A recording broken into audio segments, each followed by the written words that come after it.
Bacon കൊണ്ടൊരു ഇടിയിറച്ചി. വീട്ടിൽ എളുപ്പത്തിൽ ഉണ്ടാക്കാവുന്ന ഒരു dry meet preparation.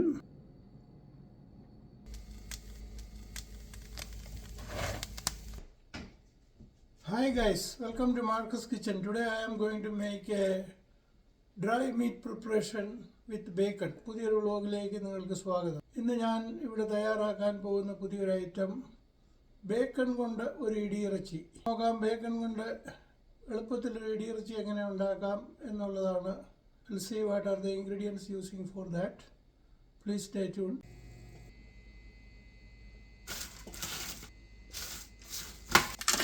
Cooked bacon sheets I am putting inside a food processor to break this one.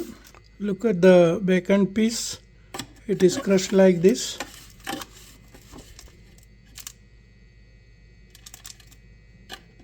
ഉണ്ടാക്കുക എന്നത് വലിയൊരു ടാസ്ക്കാണ്.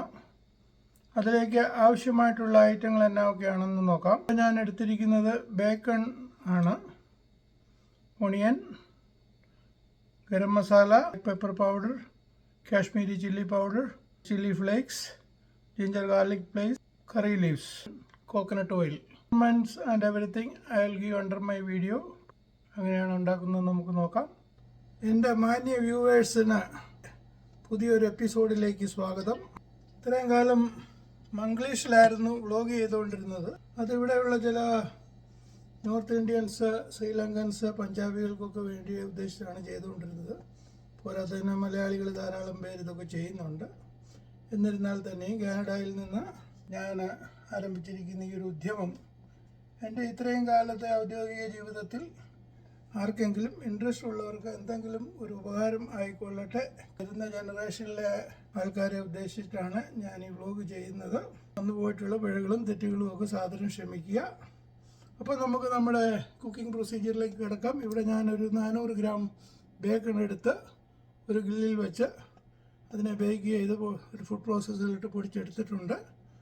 അതിനെ സോട്ട് ചെയ്യുന്നതിൻ്റെ കുക്കിംഗ് മെത്തേഡാണ് ഞാൻ കാണിക്കാൻ പോകുന്നത്. ആദ്യമായിട്ട് ജിഞ്ചർ ഗാർലിക് പേസ്റ്റ് ആഡ് ചെയ്യുകയാണ്. അതൊന്ന് അതിൻ്റെ പച്ചയെല്ലാം ഒന്ന് മാറി ഒന്ന് സ്വല്പം ബ്രൗണായി കഴിയുമ്പോൾ അതിലേക്ക് ഓണിയൻ ഇടണം. ജിഞ്ചർ ഗാർലിക് ഏതാണ്ടൊന്ന് ചുമന്ന് വന്നിട്ടുണ്ട്. ഞാനൊരു 100 ഗ്രാം ഓണിയൻ ആഡ് ചെയ്യുകയാണ്.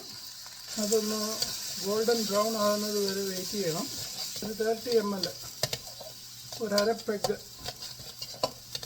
വെളിച്ചെണ്ണ, ശുദ്ധമായ വെളിച്ചെണ്ണയാണ് ഉപയോഗിച്ചിരിക്കുന്നത്.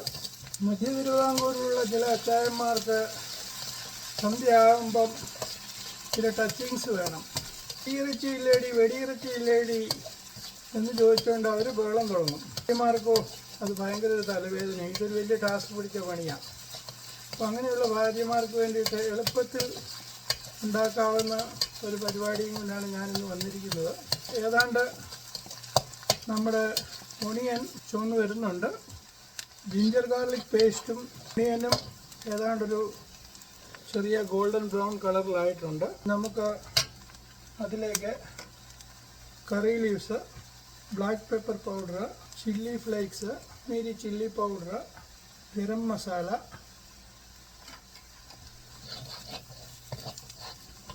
ഏതാണ്ട് മസാല ഈ പരുവത്തിലായിട്ടുണ്ട്. ഇതിലേക്ക് നമ്മുടെ ബേക്കൺ ബിറ്റ്സ് ആഡ് ചെയ്യുകയാണ്. എളുപ്പത്തിൽ ഉണ്ടാക്കാവുന്ന ഒരു ഡിഷാണ്. ദിവസങ്ങളോളം കേടുകൂടാതിരിക്കും. പന്നി കഴിക്കുന്നവർക്ക് എളുപ്പത്തിൽ ബേക്കൺ കൊണ്ട് ഉണ്ടാക്കാവുന്ന ഒരു അടിപൊളി ഐറ്റമാണിത്. നമ്മൾ ഈ ബീഫ് കൊണ്ടാണ് ഉണ്ടാക്കുന്നത്. ഞാനിവിടെ ഒണിയനാണ് യൂസ് ചെയ്തിരിക്കുന്നത്. ചുമന്നുള്ളി, ഷാലറ്റ് യൂസ് ചെയ്യുകയാണെങ്കിൽ നല്ല ടേസ്റ്റ് ആയിരിക്കും. ഇവിടെ അതിന് സ്വർണത്തിൻ്റെ വിലയാണ്. അപ്പോൾ എൻ്റെ ഇതിലില്ല. ഇതെല്ലാവരും വീട്ടിലൊന്ന് പരീക്ഷിക്കണം. എല്ലാ വ്ളോഗേഴ്സും പറയുന്നത് പോലെ, കൂട്ടിനിടയിൽ തേങ്ങ ഇടുന്നത് പോലെ, വീഡിയോ ഇഷ്ടപ്പെട്ടെങ്കിൽ ഒന്ന് സബ്സ്ക്രൈബ് ചെയ്യുവാനും ലൈക്ക് ചെയ്യുവാനും ഒന്നും മറക്കരുത്. പക്ഷേ ബെൽ ബട്ടനെ മാത്രം ഞെക്കരുത്. For watching. Till up to coming with another new episode. Chef Marcus signing out. This is the final look of bacon ഇടിയിറച്ചി. Thank you for watching. Bye. പ്രത്യേകിച്ച് ഉപ്പ് ചേർക്കേണ്ട കാര്യമില്ല. ഓൾറെഡി ബേക്കണിനകത്ത് ആവശ്യത്തിന് കൂടുതൽ ഉപ്പുണ്ട്.